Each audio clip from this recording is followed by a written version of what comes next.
Chapter 3 Fashioning a New Society in the Wilderness.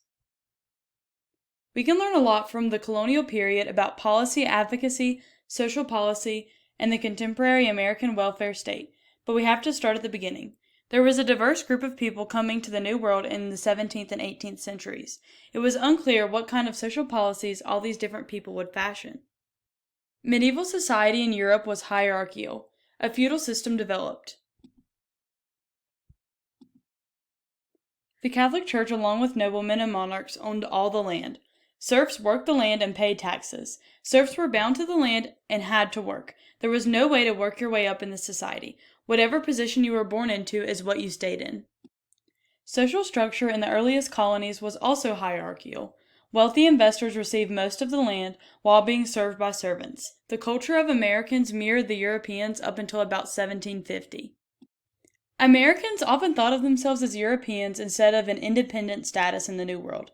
Americans didn't think in social classes but considered themselves at different ranks and titles. Servants were at the bottom, they were often denied basic rights, and didn't have the funds to purchase any land to escape the system they were in. Between 1750 and 1800, a completely different society was created. Eventually, 2/3 of the colonists owned land. Indentured servants were now able to move into smaller plots of land instead of living with a large landless population. The colonial government began to urge the separation of church and state. These issues drove Americans away from England and started the American Revolution. The separation of church and state is still a controversial issue being debated today, but for different reasons. The American Revolution was the catalyst that moved Americans to define their differences from the old world to a new set of institutions. The American Revolution didn't have much of an impact on social reform, but it did improve the self-image of colonists and motivated them to think of new systems of government that could be possible.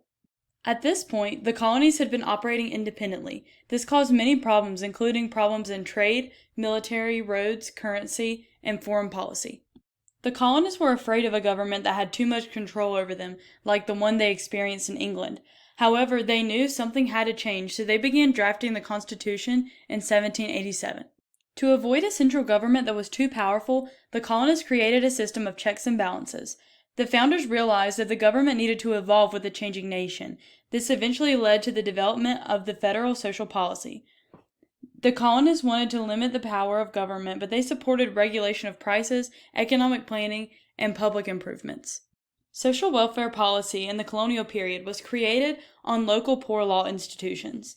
Even though the social welfare systems in place were fairly minor compared to what we have today, this period marked the first time American society started accepting that some people are in need of government assistance. So, what can we learn from the colonial era? No one better represents the tradition of policy advocacy better than Dr. Benjamin Rush. He called out the lack of medical treatment for residents of poorhouses, the existence of slavery, the lack of public education for women specifically and in general, alcohol and tobacco abuse, poor treatment of prisoners, etc. We can also learn from the needs that were left unmet during this era. The politics of the era have huge implications on what did and did not get done during this period. There were strong disagreements over the interpretation of the Constitution and the power the federal government should have. We can also learn from the failing and promising strategies of the era. We can learn from the colonial era about the structure of the welfare state. During this time, state and local governments had to assume the functions of the welfare state because the federal government did not have the means to do so. Colonists also wanted government programs to be offered under fairly harsh conditions so that people would no longer seek assistance after getting it once. However, we know that we should provide constructive policies and help people solve their problems and empower themselves.